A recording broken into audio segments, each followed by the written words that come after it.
kill it. I was meant to win. I am down and willing, so I will find a way. It took a minute, now it didn't happen right away. When it get hot in the kitchen, you decide to stay. That's how it winners made. Stick a fork in the hater on my dinner plate. I walk into the fire like it's just a bit of flame. I switch my style up, push the money pile up. I'ma get rich with life. What is going on, everybody? Welcome to the Clydesdale Media Podcast.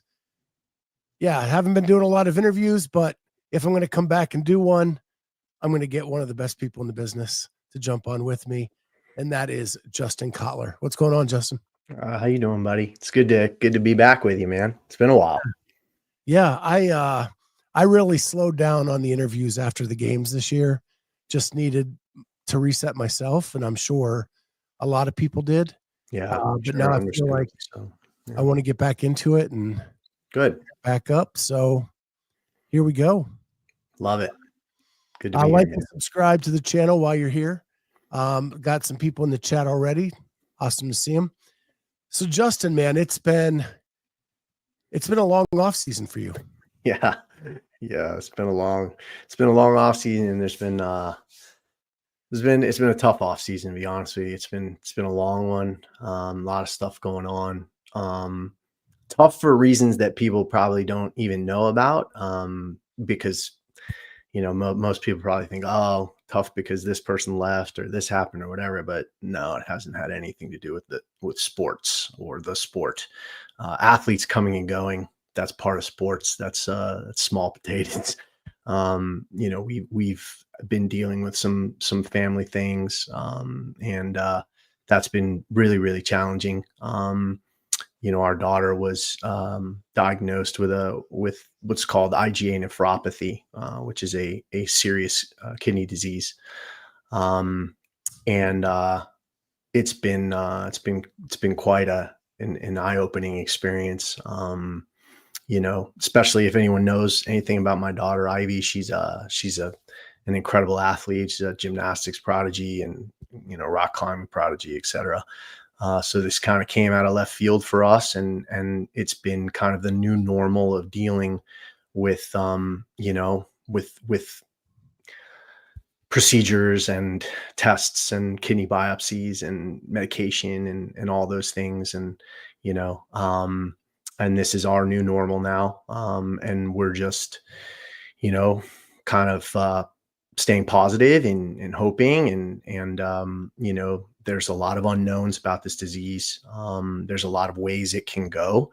And, the biggest thing for us is she's doing really, really well. And we just want to keep her that way. And, but I part of what I want to do this year is bring a lot more visibility to IgA nephropathy, because it happens to be a pretty rare kidney disease, especially in the United States. It's a lot more prevalent in Asia.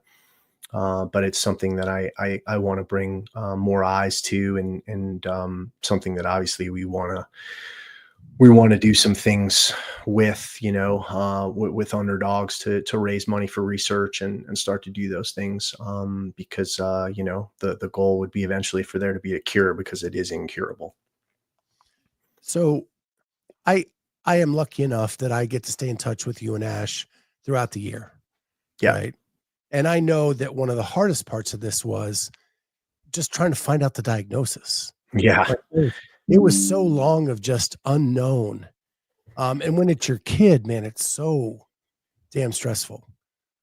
Yeah. Walk us through kind of what that was like to even just get to the diagnosis. Yeah, for sure.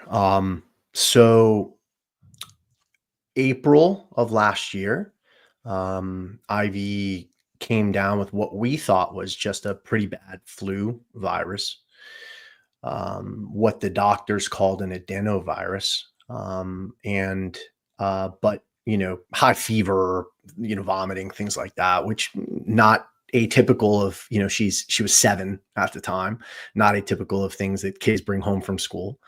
And she's been prone to stomach viruses over the years. But this one, a few days after she got sick, we started noticing she had blood in her urine. And Initially at the ER, they just assumed it was a bladder infection that had been caused, kind of a side effect of this virus. And so she was put on antibiotics, and she got better. Things went away, etc. But about 3 weeks later, 4 weeks later, she didn't have any symptoms at all, and we noticed again that she had blood in her urine. So obviously this time, the pediatrician recommended we go see a nephrologist, a kidney specialist. And, it was several months of, well, it could be this, it could be this, maybe it's this, maybe it's this. And, one of the conditions that they brought up was IgA nephropathy. But the only way to know is to get a kidney biopsy. And so the doctor said, listen, we'd rather not do that right now. We don't want to put her through it. Because it is, there would have to be some downtime, obviously. Uh, but over the next several months, it happened a few more times. And so ultimately and again, the strangest thing, no other symptoms, except maybe she would catch a cold. And when she would catch a cold, she would have blood in her urine, or what's called hematuria. Um, and so we ultimately decided to get a kidney biopsy in December. And the diagnosis came IgA nephropathy. And so, when she was diagnosed, we really like the nephrologist we have, this specialist here in Vegas. And, the decision was made to really attack it, to try to, ideally, get it into remission. Um, so, it's been kind of high doses of prednisone and intravenous steroids. She also had a tonsillectomy because there is some correlation there between the protein, and how it affects the kidneys, and how it's, kind of produced and held in the tonsils. So we've done that, and she's doing great. You would have absolutely no idea that there was any issues, other than the fact that when she has a urinalysis, the protein in her urine is high. And the fear for that is just over time that can cause kidney damage, and obviously, problems as you go forward. But she's back and crushing it in gymnastics, and, she's back in school now, and she's doing really well. But obviously the goal is that she's, that we can, that we can get this thing into remission, and that it won't affect her, and that she can have live normally. And, but that's kind of that's the tough thing. That's the unknown thing about this disease. And it's been, you know, it's been tough, man. You just try to, the way I look at it, and the way we've kind of looked at it is, you can spend all your time worrying, and kind of letting it get you down. And but the truth of the matter is that it's not helping anything at all. Because ultimately, all we could do is be positive, and she doesn't think about it. You know what I mean? Like, it's not affecting her day-to-day life, right now. And she's so ultimately for us, it's just trying to do the best that we can for her. And yeah, I wish that, that like I said, I think I wish the toughest thing is just prognosis wise, you don't know. Some kids do really well and some don't. And so ultimately you just hope that she's one of the kids that does really well. And I think obviously being as fit as she is, and being we're conscious obviously of diet and those things. But sometimes it's out of your control. And it's kind of a hard way for someone who, I think my wife and I are both a little bit of control freaks. It's hard, to deal with that. And it's, again, I think it's put into perspective, a lot of things that have gone on in the off season. I feel like for me, I kind of had to take a step back from that and really focus on my family and my daughter, and the other things that you generally would think were a really big deal have become really, really small. Yeah. And so, but I am excited for the season, and I am excited to, I kind of look at those things now as, um, I'm lucky in what I get to do with coaching and obviously helping people get fit and so but without question, I think it's kind of changed a little bit about how I'm looking at things and how important certain things seemed and now maybe don't seem quite as important. Yeah, I got to meet Ivy in Vegas back, 21. Yeah, And the first thing she wanted to show me is her gymnastics in the backyard. yeah, And yeah, she was just so full of energy. And what's been cool to hear is that, like, this has done nothing to take any of that away from her at yeah, this point, that she is still living a very normal childhood, and probably extra normal. Like, yeah, she's doing high-end gymnastics, yeah. doing all that stuff, and still able to do all that. So is there like a monitoring thing that you guys have to do as parents to make sure to keep things in check, or is she just like free to go do whatever she wants? She has no physical limitations at this point. She's one of the youngest level 5 gymnasts in the state of Nevada. She trains 16 hours a week, doing gymnastics. She loves every second of it, which is awesome. One thing that we do, we see the nephrologist every month, and they do urinalysis every month to kind of check where the protein is, proteinuria. And the goal now that we've been on, like I said, we started this kind of aggressive treatment at the end of December. Hasn't even been 2 months. So we're very hopeful that the numbers start to trend in the right direction. And, but from other research that I've done with the steps that we've taken, it seems like right around the 5-6 month mark is kind of the sweet spot to tell you whether these things worked or not.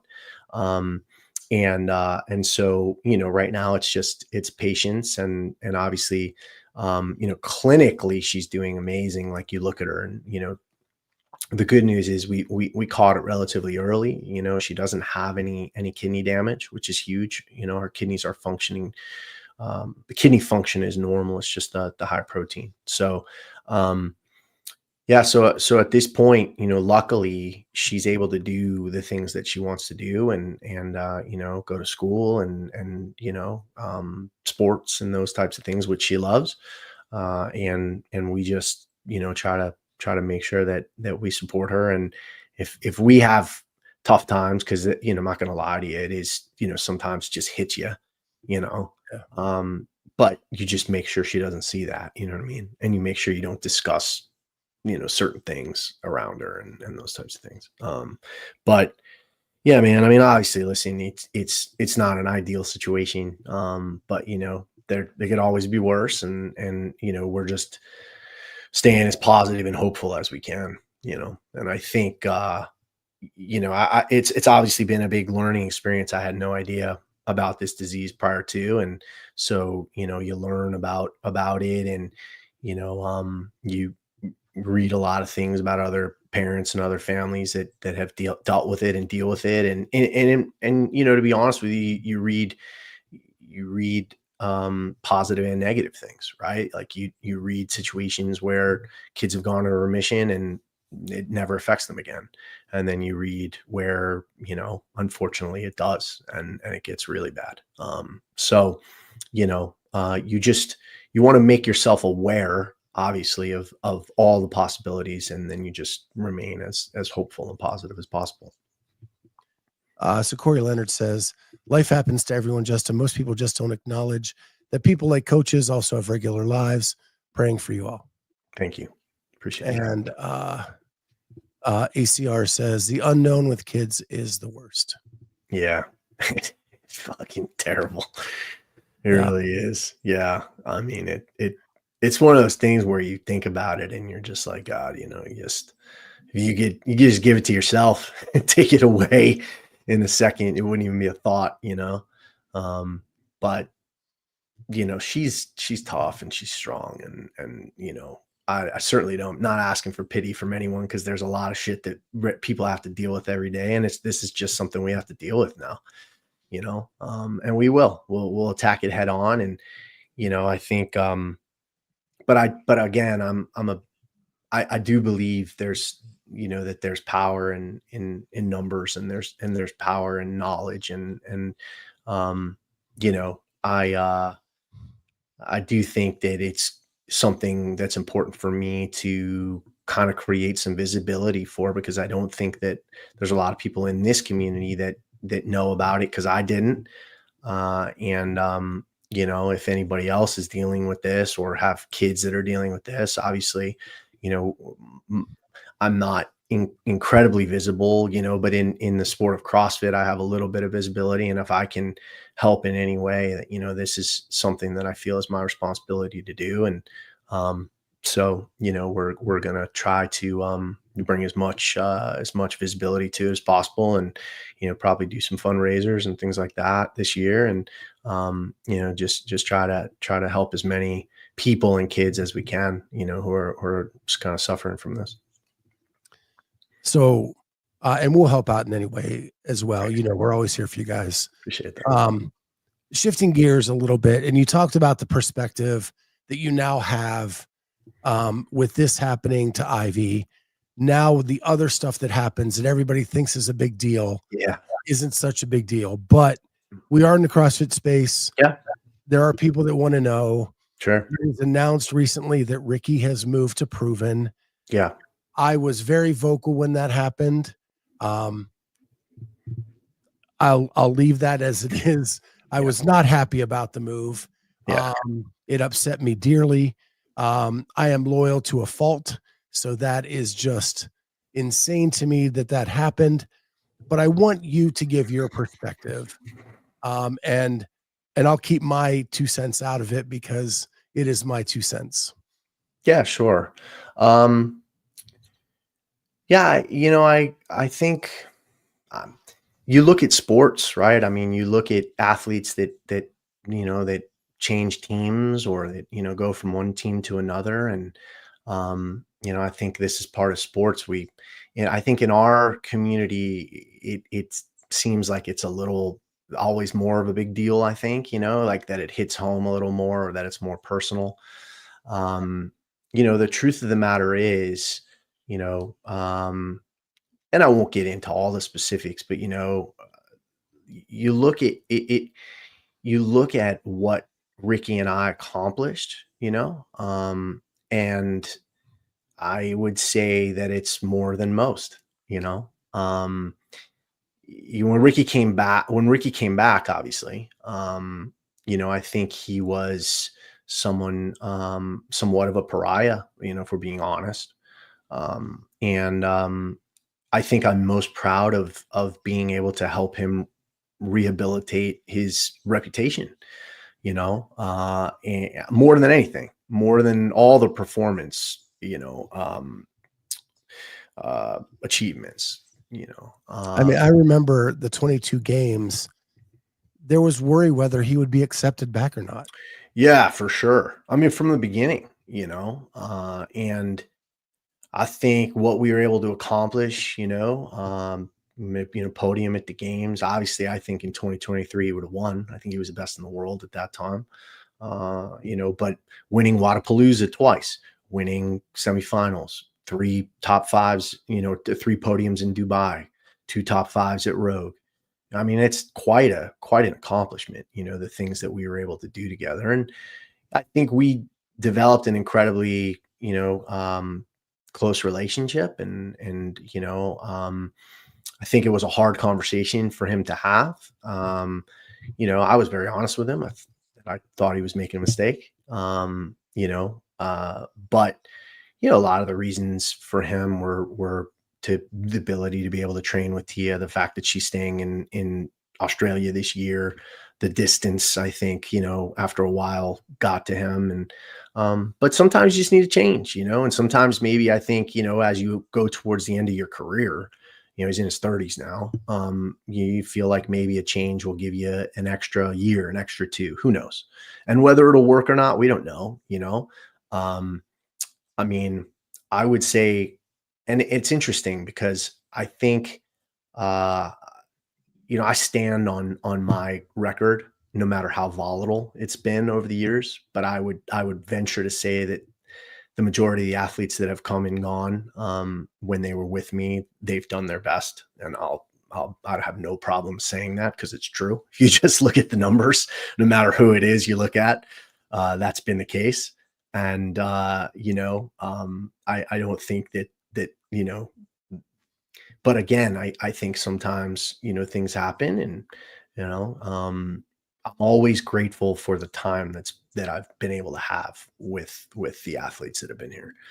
And, I feel like I've been very proud of the work that whoever it is, that we've done, and the achievements. And I like to think that they left here a lot better than when they, than when they came. And I feel very confident that that's the case with Ricky. And I was disappointed, but, I think that we've established a good enough relationship for me to say that, I think we'll be lifelong friends. And there's obviously going to be an adjustment period. He's, I would be lying if I said, that when I see him, it's not a little bit different, obviously. And, I think there's now a little bit of history, between Proven and us, with a couple of things that they've done in the last year, which, I'm not a big fan of, but that's fine. It is what it is. I think, rivalries are fine. And, we're a lot smaller. We always have been a lot smaller. But, that's part of the reason why we're underdogs, right? Like at this point, we're just going to keep, fighting and clawing. And, I still think, we have a lot to offer, and we have some really good athletes that I think will have really good seasons, and, we'll go from there. I think what upset me the most is that taking Ricky on back when you did was not done lightly. No, for sure. At that point, you still had Bethany, you still had Danielle, you still had Carrie. You made sure that all of them were good with this move. Yeah. Like you took a lot of steps to make sure that Ricky was comfortable coming into your camp. And I think people forget where Ricky was at that point in the community's eyes. Yeah. Now he's beloved, right? Yeah. Yeah. Which is great, which means I did my job, and which means he worked his ass off too, and the two of us, I think together did, establish something really special. And, I think we'll see what happens moving forward, whether or not he's able to get what he's looking for, in the new situation that he's in. And, but like I said, I think one thing we also need to remember is like, yes, I think obviously, loyalty is an incredible trait to have, but I don't look at this necessarily as being disloyal. I think sometimes athletes are just, their window is very small. And if they think they can get an advantage somewhere else, then I can't begrudge someone from taking that, or trying it. In this circumstance, I think, us being thousands of miles away, and him getting a call from the greatest that's ever done it to say like, hey, come and train with me. I mean, that's not the easiest thing to pass up. You know what I mean? Whether or not I think it's going to work, that's a different story. And that just remains to be seen. But, like I said, I think a lot of what's happened over the last several months, this to me was just like, okay, if this is what you want to do. And, we had a great run. And honestly, like to me, it's nothing. I can't get worked up about it. Like it's nothing major for me to get worked up about, because I think that the accomplishments that we had, and they really do speak for themselves. Like, it wasn't a performance issue. It's not like you see some athletes who, all of a sudden something happens, they're like, holy shit, like this person fell off a cliff, or they came in 30th at the games, or they did this or they did that. No, I mean, that's not what happened. I mean, he won Wadapalooza last year, and won semifinals, and then finished 7th at a very weird games where he falls off a box and sprains his ankle while he's in 3rd place. I mean, there weren't, and then we go and he finishes, 4th at Rogue. So it wasn't a performance issue. And I think that's the thing that I know in my heart. So I don't, it is what it is beyond that. My one statement to this is, I think you made an excellent point.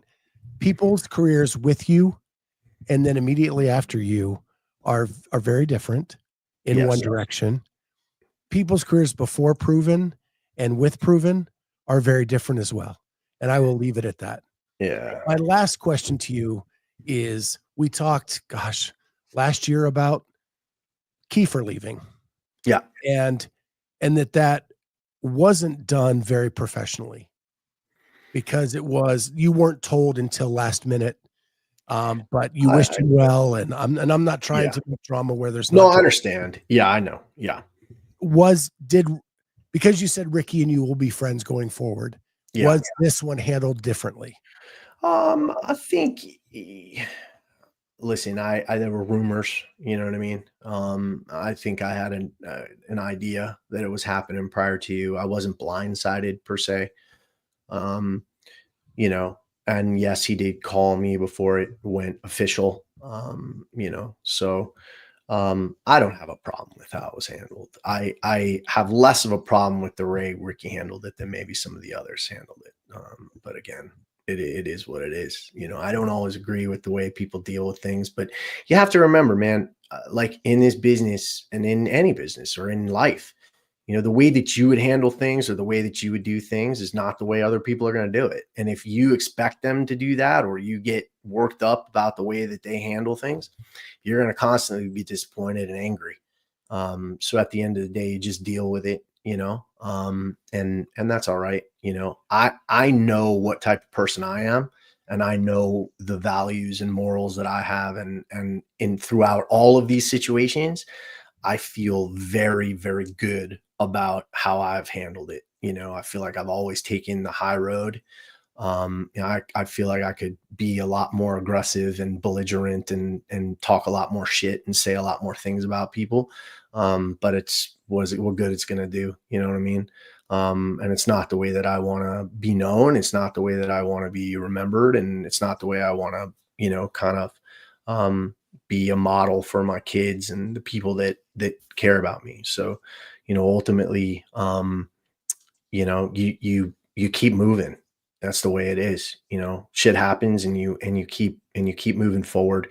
And, you still have a lot of people, who look to you for guidance and look to you, for, for a lot of things. And it's my job to continue to, kind of be that leader, at least in the space that we're in here. And I try to do the best I can.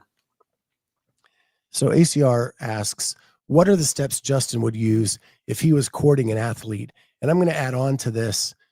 Is it more that you go court an athlete, or do athletes come to you? Yeah, I won't court an athlete, especially if they're with somebody else. I mean, that's the number one rule for me. Not a chance, I think that's just, it's a respect thing, at this level. And I don't think that's the case for everybody else, but that's the way it is for me.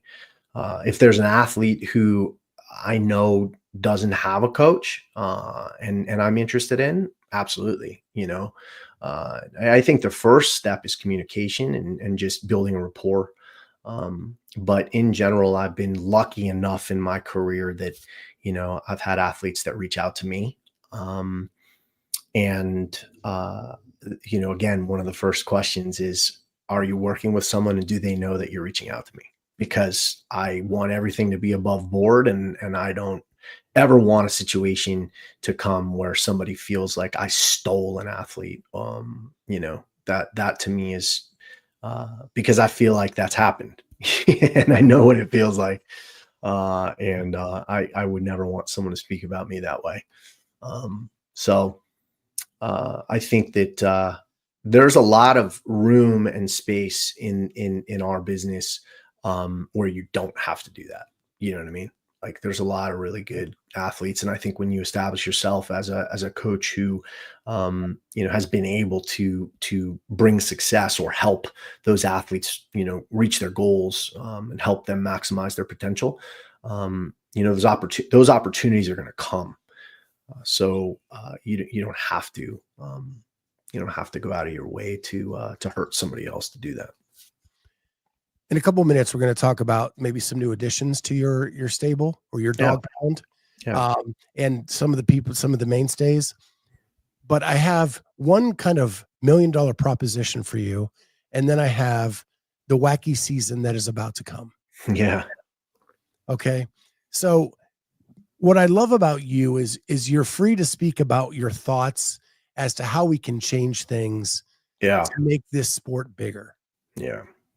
So I had this $1 million idea. It's probably only $1,000 idea, but touting it up. Don't sell yourself short, Scott. So earlier this week, I was watching a new show called WWE LFG.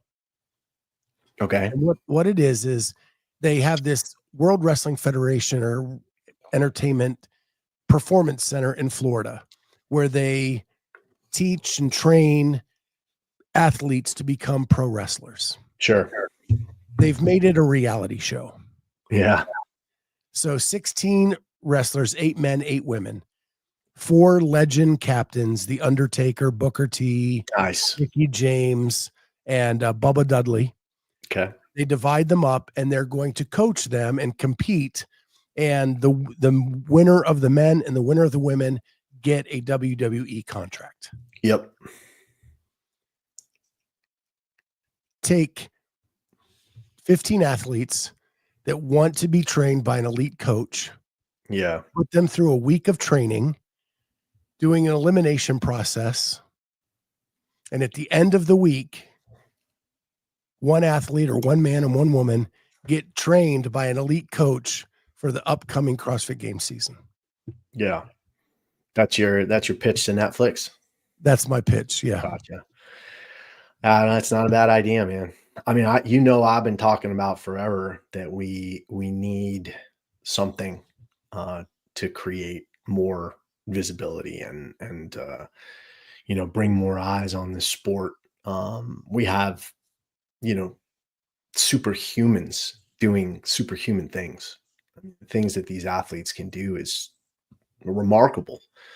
And we're in a world and we're in a culture of, drive to survive and full swing and, break point and all these other things, that whatever the Port-au-Prince reality show is, whatever the rugby one was, UFC had one. And I felt like back in the days of the Miles to Madison and whatnot, that we were kind of scratching the surface. I think that there's an opportunity that's being completely lost here, to be able to highlight the athletes, the sport. And I think all of that would be good for the whole ecosystem. The community would bring more eyes onto the sport. It would bring more eyes onto CrossFit. It would put more butts in affiliates. It would do all those things. And things right now just seem so divisive. It's wild to me. I haven't spoken out a lot about it, and I haven't talked a lot about it, obviously, because, we've really been, in our own world, I would say, and focused a lot on our family and on what's been going on with Ivy. But yeah, it's hard to watch. It's hard to see.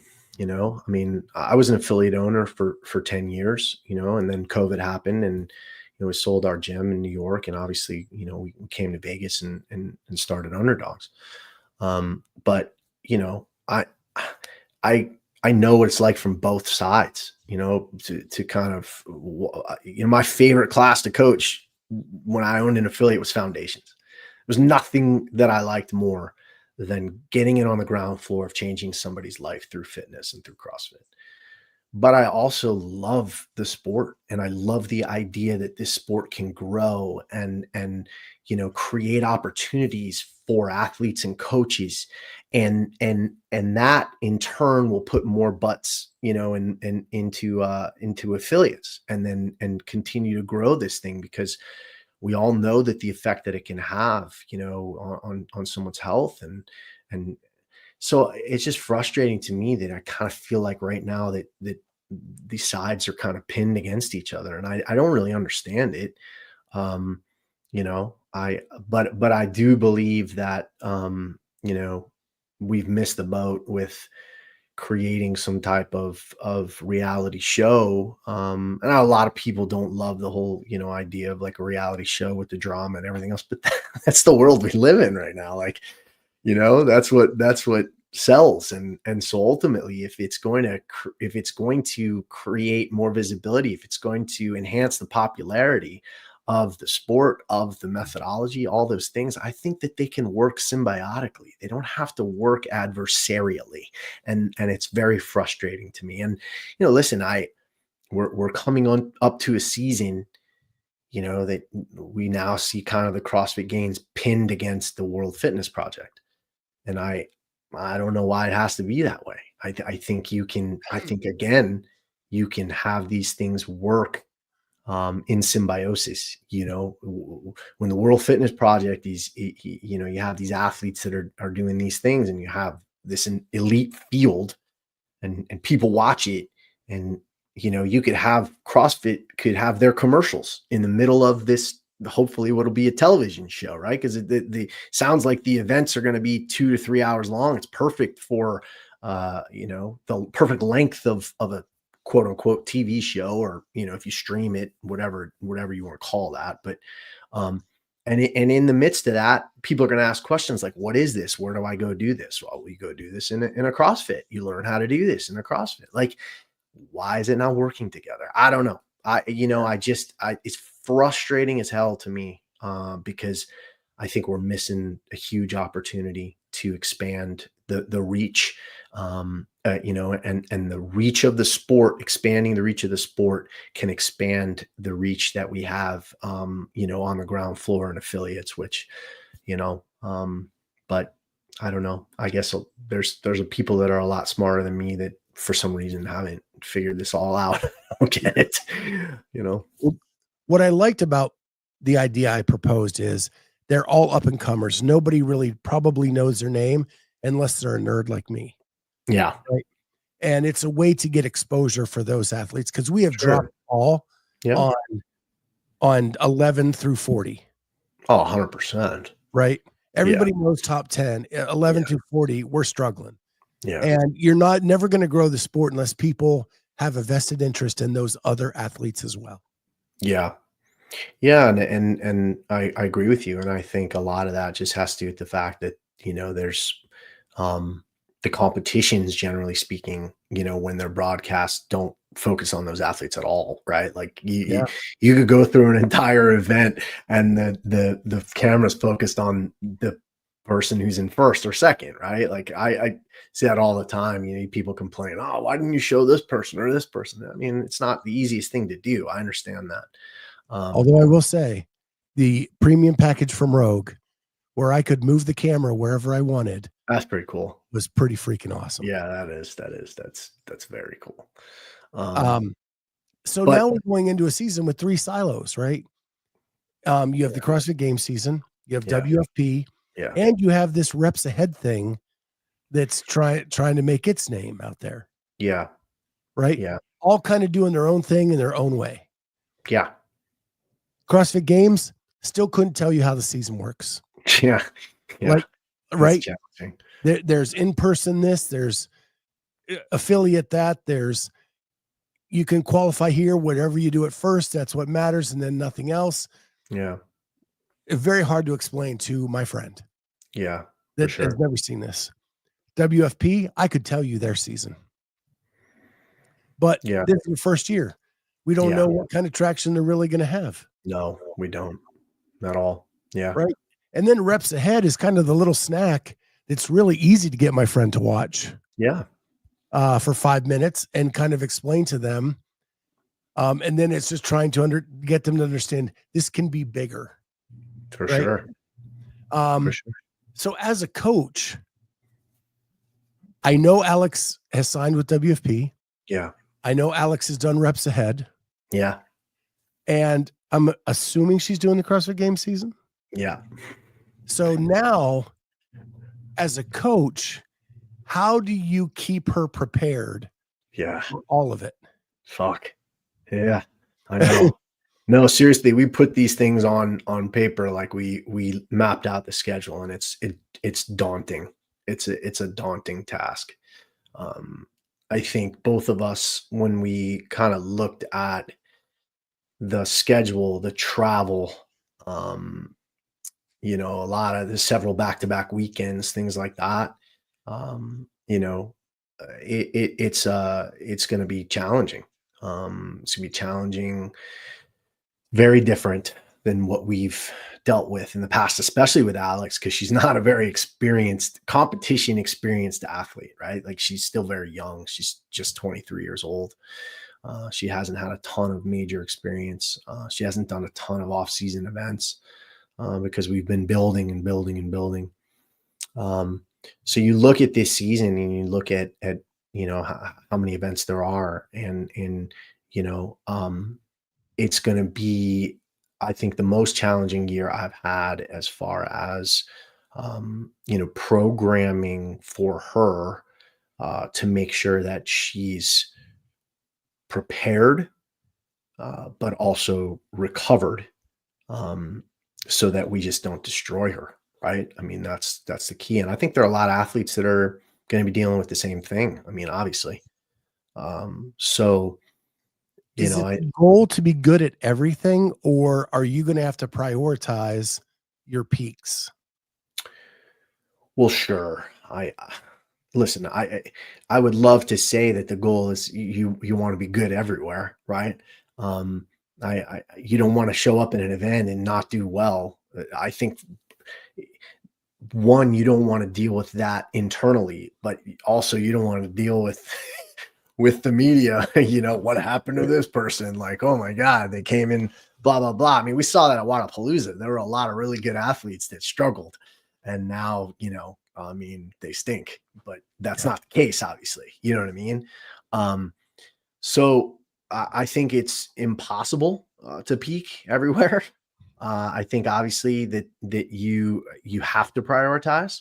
And there are specific weekends that you just hope that maybe you're just good enough that it doesn't matter what the programming is.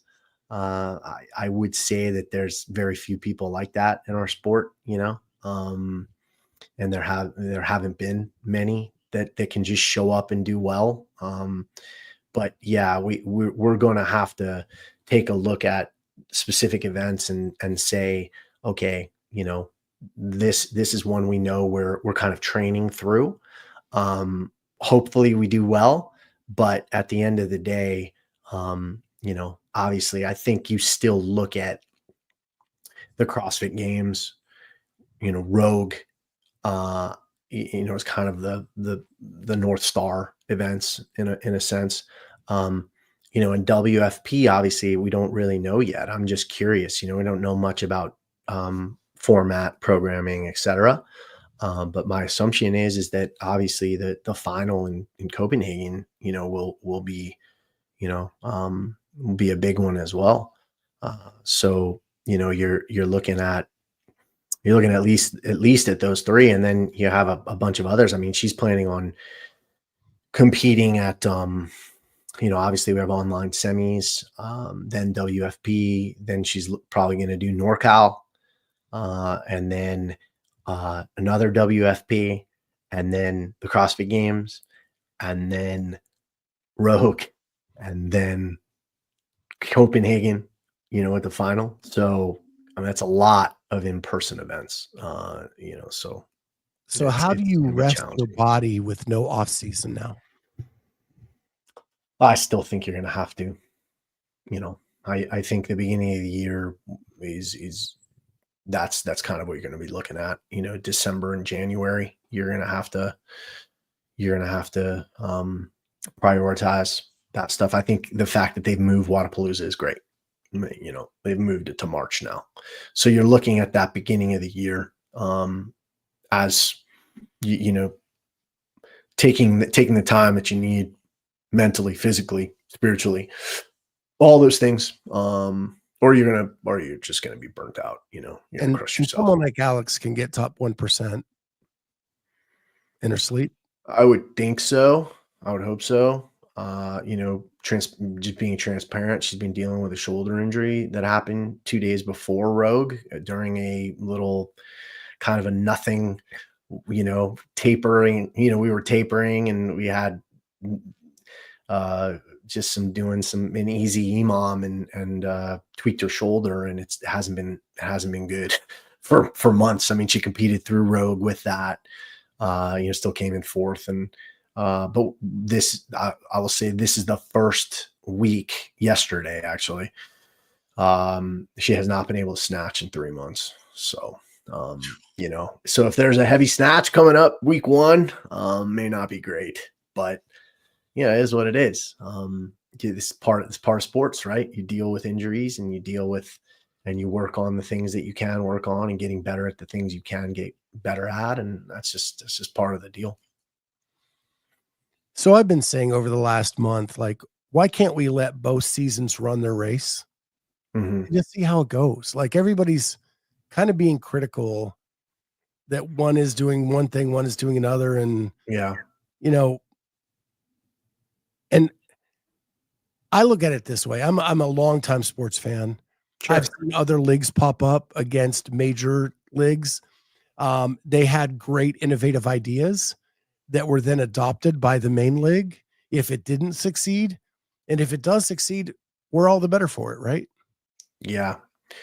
I hope it succeeds. I mean, I say that because I just feel like, I think opportunities and visibility for this sport is not a bad thing. You know what I mean? Like, I just feel like the more opportunities we have, the better. I just wish that that the powers that be could work together in a sense. I just think that if we did that, I've said from the beginning, I'm a proponent of trying to create a season that's more like the ATP tour and the PGA tour, et cetera. But why can't CrossFit be involved in that? You know what I mean? Like, why can't the games be involved in that? And I would love to see it where, you had 3 or 4 Grand Slam events. So the games are one, Rogue is one, and, maybe one or 2 others. And then you have the things that go on throughout the season. That to me is the ideal. And I think it's a way for, again, I think it's a way for the sport to flourish. It's a way for the athletes to flourish, the coaches to flourish, and then for the methodology, because everyone who's watching, who falls in love with, the athletes or the, the movements and the just the incredible feats of athletic prowess that you see, they want to know how to do that, and so they go into their local affiliate and they learn how to do these things, and obviously on a smaller scale, because it's not necessarily like, hey, I want to, I'm going to make the CrossFit Games, but I mean, listen, you get people who watch basketball, they go to their local YMCA and they play ball. You know what I mean? Like, right. They play to stay fit. People around the world, they go out to play soccer, like all those things. It's just, or football, however you want to call it, right? Yeah. I mean, like, I don't see why that can't be the case, and I feel like the opportunity is there, and we've never had it. We've never done it, and I think the opportunity now is there more than ever, because you have a league that's coming in that seems to have the financial backing to be able to run these events. So there should be an open dialogue there and an open conversation as to how we can, integrate these things and scratch each other's back and blow this thing the fuck up. Like, I just, it frustrates me that the sides have been pinned against each other. And I have not been a part of any of the internal discussions. I know nothing about, how one side HQ feels about the other HQ, right? Like, I don't know. Have they discussed anything at all? Probably not. That's just the history of what I know about what's happened in the past with other things that have popped up. But I certainly think there's an opportunity there, and I would love to see things work together. So Ricky's left, but you have added somebody new, and actually a couple new people. To me, one of the most interesting female athletes out there. I got to interview her right before Rogue, maybe 2 years ago. Just a fascinating individual. Yeah. And that is Mano Anganese. Yeah. Yeah. I feel really fortunate to be working with her, because the truth is, I feel like she's one of the most unknown and underrated female athletes in our sport. I mean, she's a freaking monster. If you go back and look at, kind of her record, her history, her qualifier experience, the things she's done, obviously competing at Rogue and doing extremely well. And we know Rogue is not an easy competition to do well at, and it's a stacked field. She's also signed with the WFP. So I'm excited to have, be able to coach her and Alex on the road in the WFP is very exciting.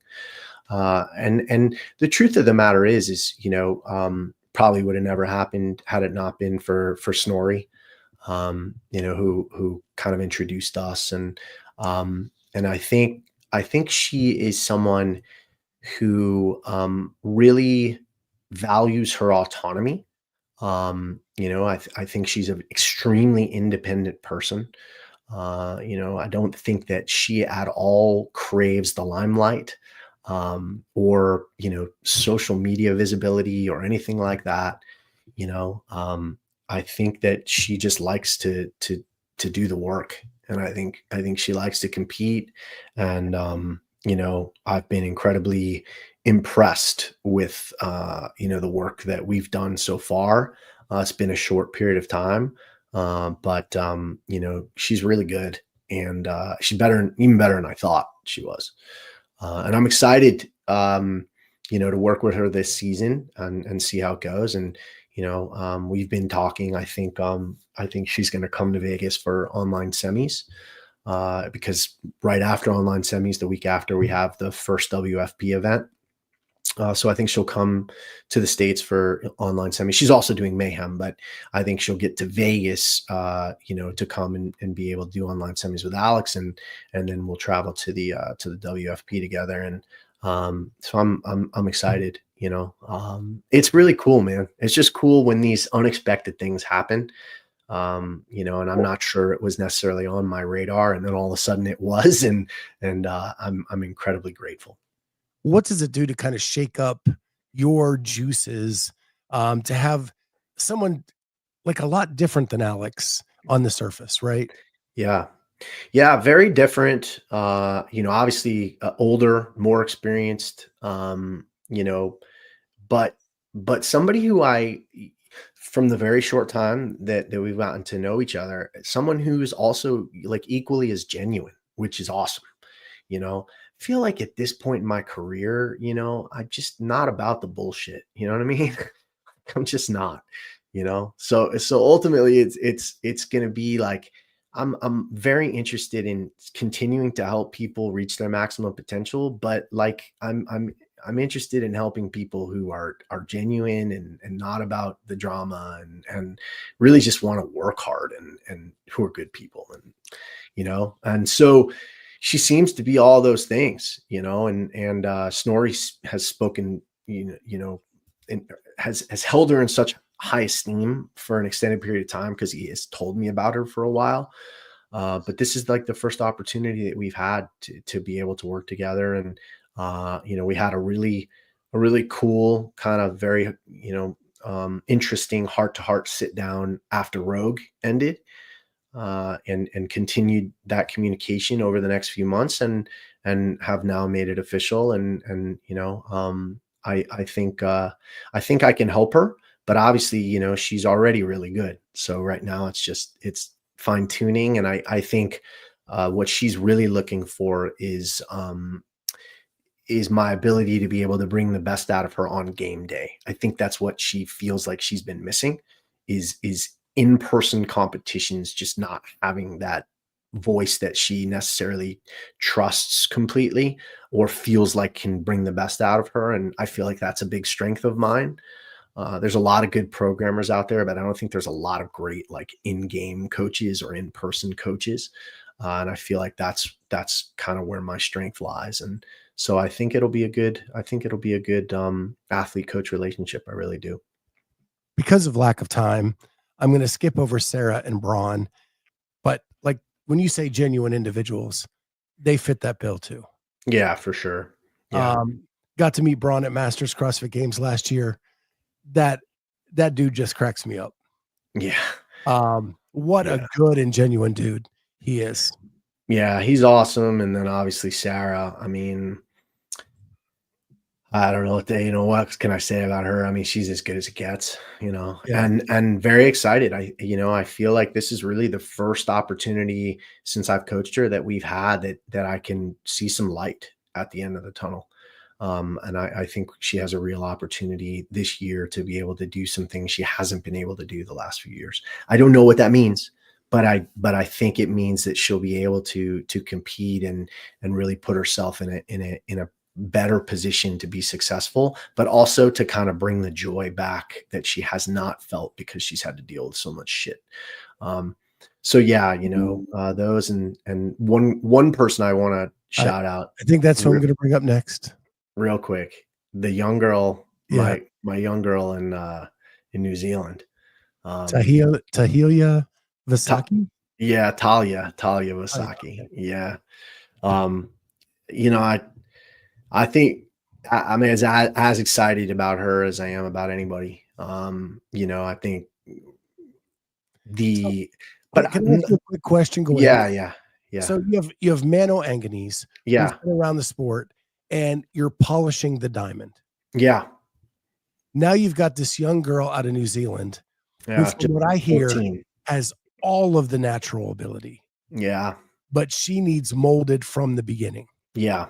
Yeah. And we've been working together for a little while now. We started together when she was 13 and obviously remotely. And the amazing thing, the thing that I think is so freaking cool is, she sent me I would say a handwritten letter, but it was an email, but it was handwritten. Like she wrote it very obviously about how much she loves the sport and how she loves underdogs and how she wants me to coach her and would I coach her. And, it was just really one of the most endearing things that, that's happened to me as a coach over the last several years. And, spoke with her family, who's just amazing and salt of the earth and so supportive of her. And we started working together and I told her from the beginning, this is about the long game for her. Like, I'm not going to, we don't want to put pressure and we don't want her to get burnt out. And the obviously she has internal goals and expectations, but for me, it's all about right now, like just building her over time and making sure that she's continuing to have fun. Right. Like, she still takes class sometimes. She still, she'll text me like, hey, I want to do a 2-person competition. Absolutely have fun. There's things there that, for me that I just, that are, you want to make sure that you continue to instill. And the thing is I think the thing that is most important is just continuing for her to have the love of CrossFit and the sport. And I think she does. And, she's improved leaps and bounds. She works so hard and this is something that she really wants to do. And I'm very excited. This is her first opportunity to be in the games. And, she was too young. So this is her first opportunity. She'll be in the 14 and 15 division. And I think she'll do really well. And it wouldn't surprise me at all if she makes the games. And that'll be really exciting for me. As an OG, man, it's exciting to still see, people coming in who are, exciting and new and gifted, so. It's really cool if she makes the games is the age groups are right here in Columbus, Ohio. I know. That'll be really cool. I'm excited. I get to sleep in my own bed. Yeah, I'm happy that they're together this year. Yeah. Last year I did a story on a mother and daughter who both made the games, and one had to go to Birmingham, one went to Michigan, and they were FaceTiming like events just so they could watch each other. And that just shouldn't happen. No, it's brutal. No. Yeah. Yeah. So yeah, it should be an exciting year, man. I mean, I have obviously, other athletes that I'm really excited about and then underdogs in general. We have incredible coaches and athletes that are doing their jobs and just trying to make people better. And, I would say we're not as much in the limelight, as some others, and that's okay. Like I said, we're still clawing and we've got as much grit as anybody, as a crew. So we're just going to keep doing the things that we can do and keep trying to help as many people and maximize, the potential as many athletes and people as we can, and hopefully this season, will be a success. I'm hoping both sides do well. Obviously I'd love to see, the games. Last year was tough. And I think I'd love to see, obviously a less volatile season. And then, I'd love to see the success of the WFP continue to grow and hopefully these things can all, I think, like I said, bring more popularity, visibility to the sport, both CrossFit and, just to athletes and coaches in general. So I'm hopeful. Yeah. And sometimes you learn the older you get in life is, it's not all about the notoriety and the fame and the money. It's just about being around the right people and doing what you love. And I think you've had a tough year to kind of like hammer that home. Yeah, for sure. I think it's been a challenging last several months, but again, I feel like it's all things that, again, it's all things that, you have to look at and you have to understand that like life is hard. And I heard a speech once about like, it's about getting really good at the hard. Right. And so like, if you can't handle the hard, then life's going to be tough. And so for us, it's been a lesson the last several months about getting good at the hard. And so now I'm hoping that, all of those lessons will just continue to help us get better and grow. And, I think we have a lot to look forward to. So, I'm hopeful, like I said. Well, as always, Justin, I'm so happy when you're on the show. All my love to you and Ash and Jax and Ivy, that you guys have a better year coming up, and hopefully some really good answers coming up in the next few months. Thanks, man. It's always a pleasure to be with you. And thank you to everybody in the chat. I'm sorry I didn't get to all your questions. They were coming in pretty fast and furious, and we were having a good conversation, but I thank you all for being here. Love you guys to death as well. And we'll see everybody next time on Clydesdale Media Podcast. Bye, guys.